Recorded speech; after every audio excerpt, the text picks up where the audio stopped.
Okay, in the last section, part one, we were talking about ventilatory support in alternative settings. In this section, we're going to mainly focus on the equipment that is used and the process for how the equipment is used in the home care setting and the different types of equipment that is used. So, when a person goes home, we have to make sure that we use the proper ventilator. I had mentioned in the previous section that we sometimes bring the machine up to the hospital in advance to make sure that the patient can tolerate being on a different type of ventilator in the home with the oxygen source that will be used, whether it's oxygen bleed-in or they may end up on room air. It's not uncommon. So we have to make sure that the choice of ventilator should be based on the patient's clinical need and the availability. A second backup ventilator should be provided for patients who cannot maintain spontaneous ventilation for more than 4 consecutive hours. There are some patients that go on a vent at night and maybe they're off in the daytime, so they would not be high priority for having a second backup ventilator because they can sustain. However, patients with paralysis and major neuromuscular dysfunction may need to be on a ventilator all the time.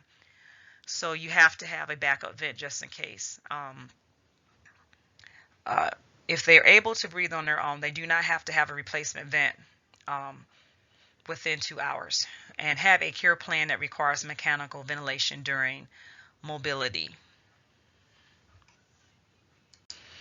So when you're selecting a proper or appropriate ventilator, it must be something that's dependable and easy for caregivers to operate. You'll find even in the chapter 56, they have some vents that are there. One is the LTV 1200 ventilator, very common ventilator for the home setting, as well as the Philips Respironics Trilogy. That's another one that you will see very often that's in the home setting. Has very simple terminology on it, easy to use, not hard for people who are not non-professional people.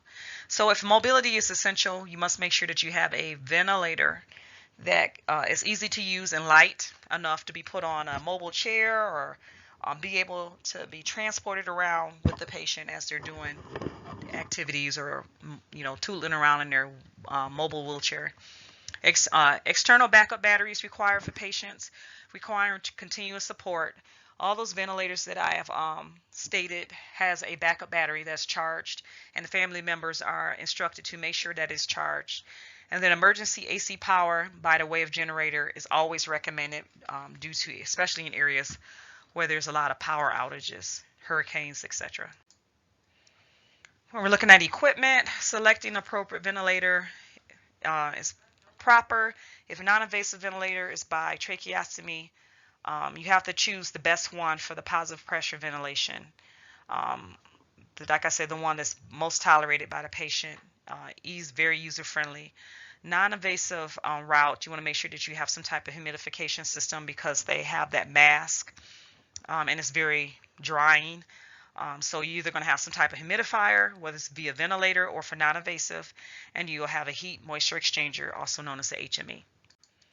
Listed here in Table 51-6 is what we consider the essential, recommended, and optional features of positive pressure ventilator for use in the alternative care setting. So some of the essential features, you have to have positive pressure tidal breaths, mandatory rate. Is recommended that you have a flow or inspiratory to expiratory I time, not always necessary, but is recommended. Expiratory pressure, for example, PEEP, recommended. FiO2, or you can have a bleed-in with a pressure line, so it just depends on what options you have for the home care setting. Options for spontaneous breaths like CPAP. Some of those ventilators are not set, so they can do CPAP in the home. Most of the time it's SINV or assist control.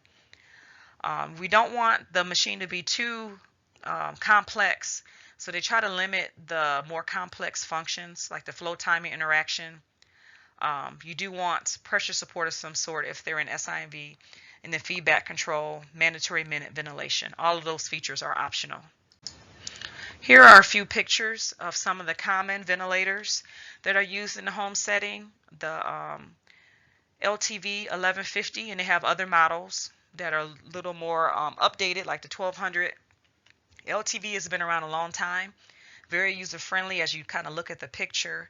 Some of them have the option for PEEP and some does not. I remember using this actually in the subacute setting for patients that lived in a nursing home. They had the LTV vents. They're very light. They're just a little bit bigger than a book.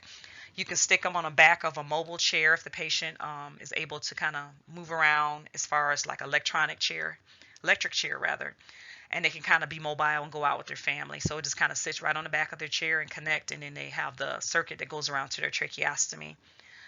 In the other picture, there's the Respironics Trilogy. We actually use this quite a bit for non-invasive ventilation, as well as with the children. The kids tend to have the Trilogy. Very user-friendly, just has a toggle switch in the front. And we can actually lock out the settings on the Trilogy to make sure that the family or caregivers aren't adjusting settings on the ventilator. Both of them are very user-friendly and very easy. So when we're thinking of evaluation and follow-up, we do teach the patient's family member and caregivers to assess certain things on the patient and make sure everything's going well. But remember, when you're teaching these caregivers or friends or family to do these things, you want to keep it as easy and simple as possible. Because remember, they don't have the type of training we have. So easy signs, if you see they're short of breath or they complain of being short of breath, or their vital signs, their pulse ox is dropping, things like that, then you kind of want to tell them what to look for and when they need to contact someone for help. So you would give them simple instructions about vital signs, lung sounds, sputum production. If they see color to the sputum, that's not a good sign. If a blood gas is needed, usually the RT will come in and do that and then send it for analysis. Compliance and resistance measurements if needed. Of course, those more sophisticated things are done by the RT. So it's important that there are routine follow-up visits by the RT to help ensure success of patient management. Equipment must be checked and cleaned as necessary according to maintenance guidelines. Patient status should be carefully assessed. Appropriate recommendations of changes should be communicated with the physician. If you go in and see something that's off, of course we want to notify the doctor in case we need to send the patient back to the hospital. Prescribed respiratory therapy should be administered during the visit. Necessary supplies should be left with the patients. A lot of times if we're preparing for the patient to go home, there may be a lag in the time they get home versus when they get the supplies from the DME company. See, sometimes we'll send them home with extra supplies just to get them started. A report documenting patient status and plan goals should be completed and maintained in patient record. And subsequent follow-up visits should occur monthly and as needed, depending on the needs of the patient. Other equipment that's used in the home care setting is bland aerosol therapy. For example, if you had a trach collar, patient can do trach collar in the home setting. They will have an air compressor. If they need oxygen, it will be bled into the bland aerosol. It will help keep the mucus thin and prevent plugging. So bland aerosol includes the delivery of sterile water and various concentrations of saline solution in aerosol form. It's very common in alternative sites to have a bland aerosol. Can be produced by either an ultrasonic or jet, large volume nebulizer, which we've seen in the clinical setting. Supplemental oxygen, as I've said before, is provided by a concentrator or liquid oxygen system and may be continuous or intermittent depending on the needs of the patient. The purpose of the bland aerosol is used in conjunction with airway clearance procedures in patients who regularly produce large amounts of sputum. It's always a potential problem, though, for infection and contamination of the equipment if it's not used properly. Pseudomonas is one of those things that can grow in water-based type equipment. So they have to make sure that they clean things properly. Sanitize. Usually we tell the patients to use vinegar water to sanitize equipment, but it's always important that the patients understand how to use the equipment and when to properly do the maintenance. In the home care setting, the patients can do aerosol administration, do a small volume nebulizer, or they can give other medications as prescribed by the doctor. So commonly administered drugs are beta-adrenergic, bronchodilators, anticholinergic agents, and anti-inflammatory drugs. And some examples of those would be like Pulmicort, albuterol, Atrovent, and other things similar to that we give in the hospital. So when it comes to the home care equipment, the equipment either has to be bought through insurance or it has to be rented through the insurance. So Medicare limits reimbursement of home use of small volume nebulizers and compressor systems by requiring a certificate of medical necessity. Anytime any equipment is used, they want to know, is it absolutely necessary? You got to have documentation, you got to have a prescription for the doctor, so they can get the equipment, and hopefully there won't be a lot of co-pays for the patient. They can make it easy for the patient to have it in their home without it being a financial burden. And then also the capping on a rental cost too. Sometimes they only can get the equipment for a limited amount of time before insurance say, okay, we have to have it back, or you only can have it for so many days. One thing they can do also is make it so they raise the deductibles for the patient too, and that can cause problems as well. But that's kind of how the system works, especially when it comes to Medicare. When we're looking at airway care and clearance methods, patients in alternative care setting requires daily stoma care and tracheobronchial secretion clearance. Patients can have devices in the home like cough assist and other forms of therapy vest. IPV, I believe, is one of the more recent ones. They are now allowing for the home care setting, but of course you need special equipment to make sure it runs. I think they have to have a special type of air compressor. But trach care can be provided by a trained caregiver. We usually do that in the hospital and make sure that they can do a return demonstration, show competency. Tracheostomy change must be performed by either the physician or the RT. We will not have the family member do that, but they will be shown how to put it back in case something happened, it was to come out. We do instruct them on that, but they will not routinely change the trach. They will go into the doctor's office, or the RT will do it if they're low risk to have it done in the home. Suctioning is accomplished by a portable electrical powered suction pump. Those powered suction pumps are very loud. You just flip a switch and it has its own little compressor that vacuums and sucks out the secretions. And that's what's used in the home because it has a plug to plug in versus what we use in the hospital. So airway care clearance methods, we have to make sure, of course, as always, education, education, education.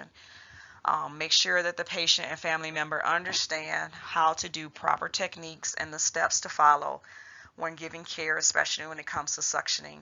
That's one of those things that family members tend to be very uncomfortable with, but they can be very comfortable as well. If the patient's kind of able-bodied, we also teach the patients to suction themselves. That's not uncommon. If the person's able-bodied, can walk around or move their arms, just to make it easier on the family members, we teach the patient, we put a mirror up and we'll say, okay, you're going to suction yourself, especially if it's the inline, and the patients can. So proper suctioning procedures should be taught to caregivers and should be taught prior to discharge. Reinforcement and follow-up as needed needs to be provided, as well as a competency check-off. Daily maintenance and cleaning is required. A single catheter can be used for 24 hours and discarded to prevent bacteria growth. And I know the idea of that sounds kind of odd. However, because of Medicare reimbursement and insurance factors, they don't get the equipment like we do in the hospital. So they kind of have to ration out and use their equipment a lot longer. They may only get a 30-day supply, which might be 1 or 2 catheters a day for suctioning. So they have to really use really good technique as far as cleaning it off with sterile water and making sure it doesn't cause infection, because they have to reuse the same equipment. Patients that need a lot of bronchial pulmonary hygiene can have airway clearance done in other ways, like coughing or forceful exhalation. We call it a diaphragmatic cough, where we kind of push towards the diaphragm, or quad cough, I think is the other name for it. Active cycling or breathing, trying to enforce them to breathe a certain way and cough. And autogenic drainage methods, where you do put the patient in a certain positioning to help evacuate secretions. Caregivers can be taught the following methods for airway clearance: traditional postural drainage, percussion, vibration, and directed or assisted cough assist and mechanical devices, just like we use in the hospital. Now I'm going to talk about non-invasive a little bit more in the form of the CPAP therapy. So we have nasal continuous positive airway pressure, which is known as CPAP. Nasal CPAP therapy is used to treat sleep apnea and hypopnea syndrome. For Medicare reimbursement, the diagnosis of sleep apnea must be confirmed by a sleep study. So a lot of these patients will go to a sleep clinic to get to be watched so they can figure out whether or not the person has indeed sleep apnea. And if they do, then they'll put a device on them. They usually have them come back in like 1 or 2 days, and then they'll try them with pressures and see if they can figure out what's the best pressures and equipment to use as a interface to help alleviate the obstructive sleep apnea. So CPAP can lessen or resolve problems associated with sleep apnea or apnea syndrome. Usually patients that have issues with this wake up with headaches in the morning. They're very sleepy, fall asleep after just sitting in a chair. They just doze off right in front of you. And cognitive impairment, confusion, and things like that is usually a sign that the person has obstructive sleep apnea. They also have other problems in their body. Systemic and pulmonary hypertension or cor pulmonale may also be reduced if they get the proper equipment to help them sleep better. It takes the stress out of the heart, off the heart. As a review, the equipment that they use in the home setting is very similar to what we use in the hospital. It consists of a nasal CPAP therapy type of equipment. It consists of a flow generator capable of establishing varying levels of PEEP or a CPAP or a circuit and mask. Most systems provide manually adjustable pressures in the range of 2.5 to 20 centimeters of water pressure. Many have a ramp feature that gradually increases the pressure to the prescribed level over a time interval and helps the patient fall asleep and may increase therapy compliance. We've talked about this in our classes that when a person has a hard time tolerating that pressure, we could put like a slow ramp on it where it feeds the pressure over time to the patient's mask to give the patient a chance to adjust. And that's what that ramp feature they will also have in the home setting as well. As a review, remember that CPAP uses a single pressure level, whereas BiPAP uses 2 levels of pressure. And that's an IPAP, inspiratory positive airway pressure, and an EPAP, which is expiratory positive airway pressure. And the difference between these 2 pressures, IPAP and EPAP, aids the patients in their inspiratory effort, and it also improves ventilation. So how do they determine what's the proper level of CPAP for a patient? They have to go to a sleep study center to have it evaluated. And when they go to the sleep study center, they're going to try them on different pressures and titrate accordingly to see which one is the optimal level that can help keep the tissues back so they don't have the obstructive piece to their sleeping. So they have the CPAP that they're trying at different levels, titrating different levels. They titrate it against the pulse oximetry to see at what level do they not have the desaturations.